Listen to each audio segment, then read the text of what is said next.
Monica from Looking for Group. Today I'm here with a very special guest, Jarod Ericksen, the head coach at Waubonsee Community College. How are you doing today, Jarod?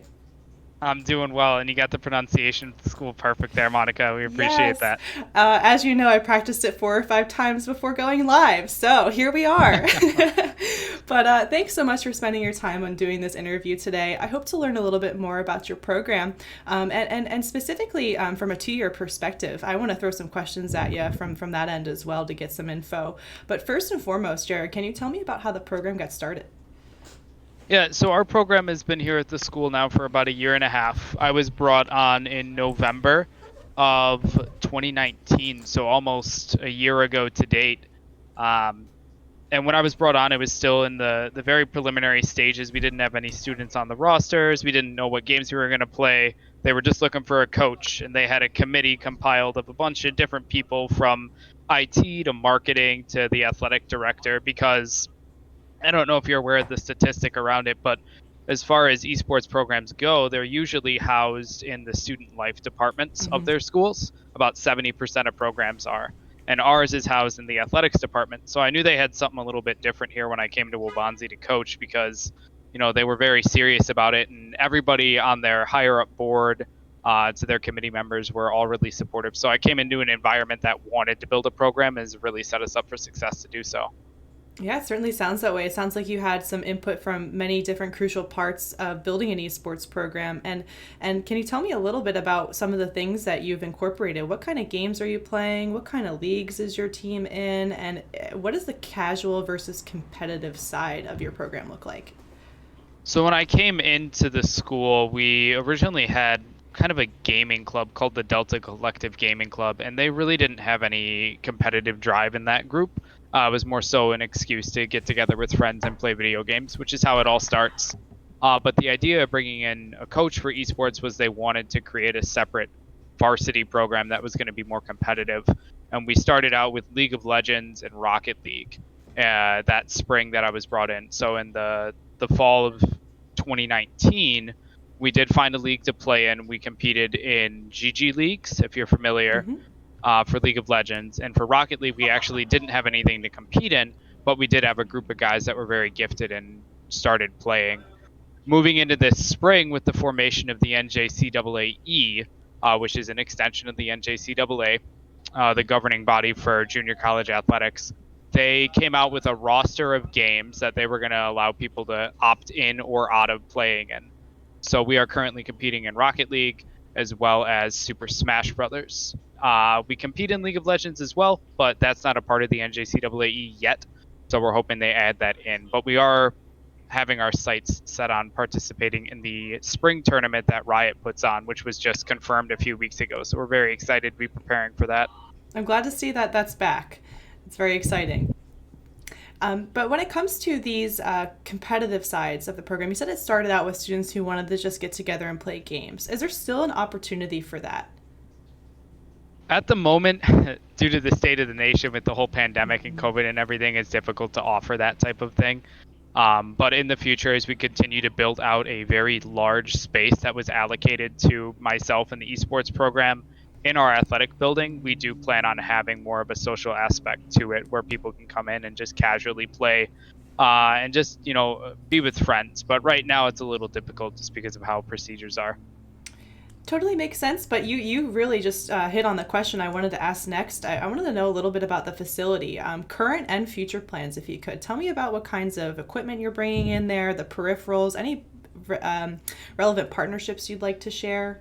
Sure. So we don't have any direct sponsorships or partnerships as far as materials go for what we use. We did have a rather large budget allocated to develop this program, and we actually took an old wrestling room, which is a very expansive space on the second floor of our Ericksen Hall building, where all of our athletics are housed, our field house with our basketball courts and our tracks and all that. So the esports arena, which is the term that we've coined for it, is in that building. And as it stands right now, we have 12 computers, all with moderately updated specs. Your i7, your 16 gigabytes of RAM, ViewSonic for our monitors, and then we have Logitech computers and mice, and we also have Waubonsee Chiefs branded chairs and the mouse pads as well, which we just got. I was very excited for that. So that's kind of what we're working with here. Sounds like a really good starting point. What are your plans with expansion into that athletic space? We If do you can plan share. on continuing, yeah, absolutely. We do plan on continuing to add more computers and turn this into a space that is accessible to local high schools, as well as park districts to come in and actually rent out the space and use it for their own esports programs. Because, some high schools just don't have the funding to be able to start up a full-on program and get all the PCs necessary. So allowing them to come in and use our space is something we're looking at in the future, as well as almost treating it like a PC cafe where students can come in and hang out and rent time on the computers and things like that. Yeah, I think that's a great idea and a great way to engage the community near and far, not just on the college campus, because as you know, gamers are everywhere. They're all over the place. Speaking of Jared, are you gaming yourself? I am. I actually have played at the national level and have maintained top 1% status in a couple different titles. Um, I've been very privileged to land in the position I am. I have a background in traditional coaching as well. So, coupling my experience coaching traditional sports along with the fact that I have played at a relatively high level in multiple games has set me up for success in this wonderful Wild West field we call esports. Yes, the Wild West, that is a term that I have been hearing an awful lot lately. They even call collegiate esports specifically the Wild West. They're the Wild West of the Wild West. It's like Inception. But what are some ways that you are working at your institution to bring some structure to your community with the knowledge that you have? What are some unique points or things you'd like to mention that set you apart? Sure. Well, one thing that I actually have done as well, there's a company in Chicago, maybe you've heard of it, maybe you haven't. It's called N1 Esports. It's a program that I helped start and develop a company with two really good friends of mine. And it's essentially an alternative traditional sports for kids between the ages of 10 and 17. Because prior to college, there's really no structure for esports. All it is a scattered high school program here or there, or playing in random tournaments through Battlefy or something like that. Nothing really structured. With traditional sports, you gain those life skills when you're playing at a young age of communication, teamwork, leadership, all that. And I'm sure you're very familiar with how toxic the online community can be around these games, and it's very off-putting to parents. So making esports more appealing to parents and making it more legitimate was our goal at N1 Esports. So we have these kids come in and they get to play on a team with other kids alongside them with a professional coach, and they have the opportunity to really be a part of something bigger than just playing at home. Um, in addition to that, actually at Waubonsee, we have a program called the Youth Enrichment Program. We call it our YEP program, and the people that attend that are our YEPers. Very fun term. That's cute. I actually worked with them last spring early on when we had some downtime to try and create a program for our youth enrichment program where kids could actually be a part of esports and learn about it. Unfortunately, we didn't hit the timeline that we were looking for, and with COVID, it kind of got sidetracked. But we're really looking to bring esports to a younger generation so they can really learn about it prior to, walking in the doors at college and being like, hey, we have a esports program where you can compete. And they're like, oh, that's new. Yeah, Jared, I'm not sure if you can resonate with this, but as a lifelong gamer myself, all I ever wanted was to work in the industry, but I never knew how to get there. It seemed like the only option was to build a game, and I was just like, there's so much more to this. What else can I do? And, lo and behold, here I am giving an interview about esports. So I think it's really important, like you said, to get in while they're young and be able to communicate, hey, yeah, you can do this for a job if you want to, and really changing that stigma that surrounds the community overall. That's one of the big things that I aim to do when creating. I worked another opportunity I got to work with one of the local park districts here in Aurora, Illinois, to create a esports education program, which essentially was a program that parents and kids could sign up for and learn about the history of esports. It started all the way back in the 70s at Stanford University. They had a very, very small esports tournament on a bunch of really, really old computers, but it was something that kind of got it rolling. I know it really hasn't come to fruition except right here now in the 2010s, 2020s even now, I suppose. Time definitely flies. I know. What year is it?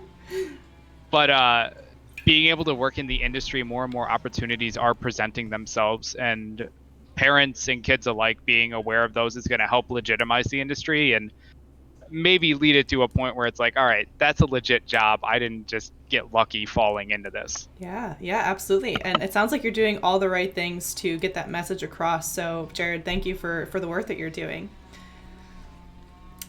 So I do. Of course. Yeah, sorry, my cat has been very anxious today, I guess. But Good. She's distracting me. The next question that I have is a little bit different. We're switching gears here. I mentioned at the beginning I wanted to know a little bit about the 2-year deal here. So I know your program's relatively new. It's only been here since 2019.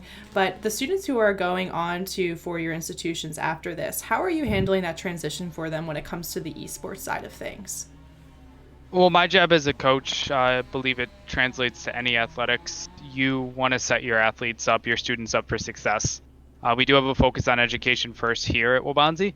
So we want these kids to, maintain good grades and have a good GPA so that when they do transfer, they can go on towards being successful in whatever careers they have. And I would say for the majority of my athletes that they are focused more so on their schooling as opposed to trying to make it big as an esports athlete. But the ones that are interested in playing at these 4-year schools, it's important to just have organizations like the NJCAA and anything to do with esports at the collegiate level so that I can have active and open communication with the coaches at the other schools, right? I don't want to have to dig through 5 different phone calls and 2 different websites to find out who the coach is of a program that may not even have the game that this student wants to play. Yeah. So it's having that open line of communication with the coaches at the 4-year schools that they're looking to transfer to is probably the most important part. That's some good advice there, and actually transitions really smoothly into the last question I have for you here. For the students who are watching or listening to this interview now who are applying to programs or who specifically want to apply to yours, what kind of advice would you give them from a head coach perspective as they navigate this search process?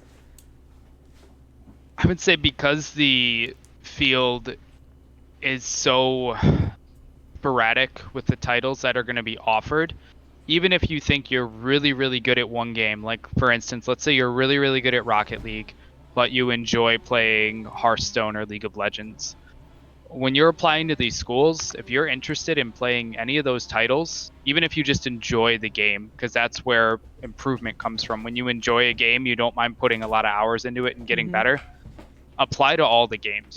When you're looking into a school, if you enjoy playing a game, apply to be a part of that esports team. Because more often than not, at least here at Waubonsee, we do have varsity rosters and we have junior varsity rosters.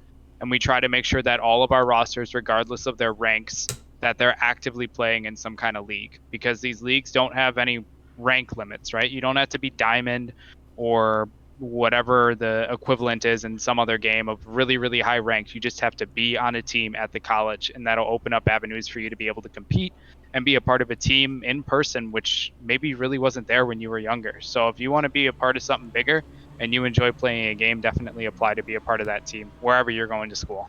Yeah, definitely good advice. At the end of the day, I've heard that not many coaches are only looking for the best of the best players. There's so much more that goes into it, including your attitude and your adaptability and your character overall.